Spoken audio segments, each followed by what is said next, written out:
दे थाब मा ब्लां लुखाय माथो मोसौ बलदनि हेल' मा खालामदों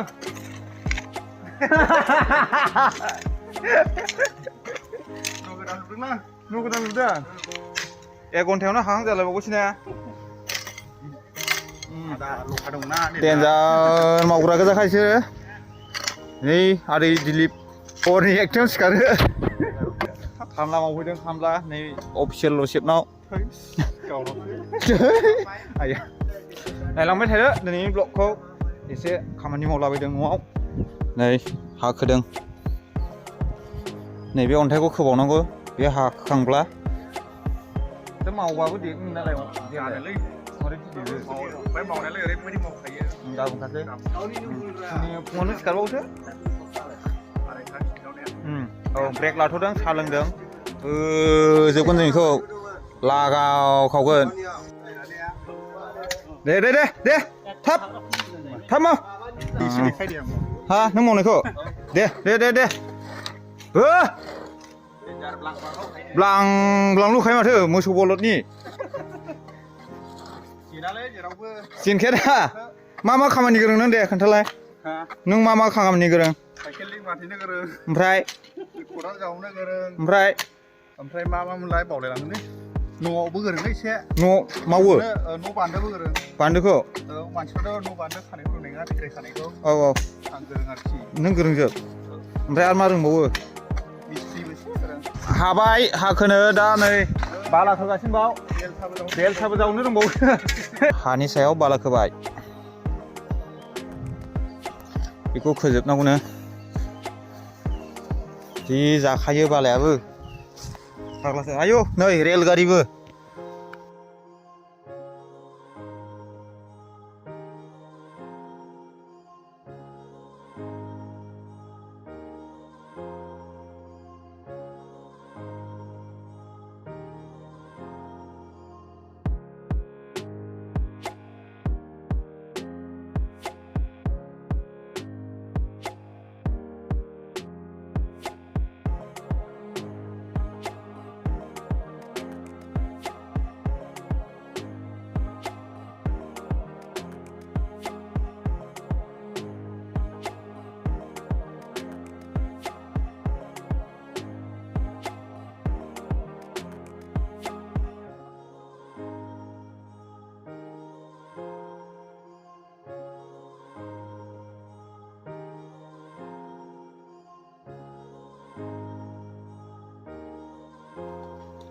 हेलौ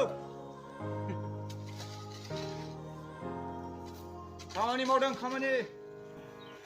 मावनांगौ दांनांगौ जानांगौ लोंनांगौ नांगौ माथो साम' हा आदा रन्जननि बिजामादै आयो एसेबाव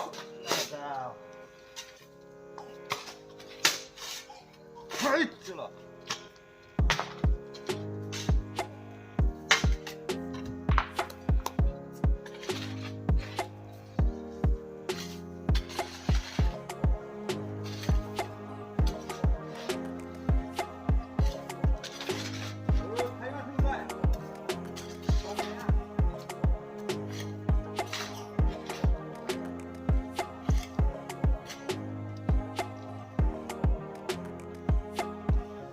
जोबहां जाबाय जोबहां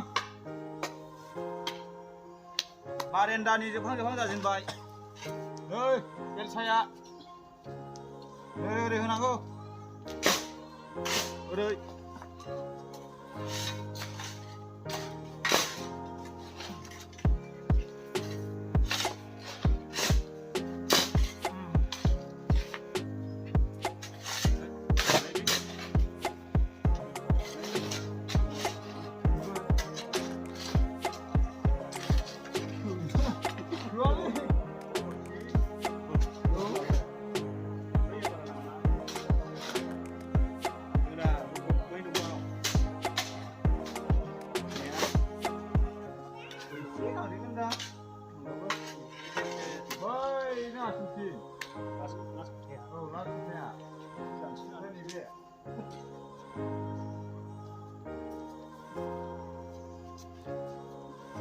모자 खोथा थिग जानाया जानाय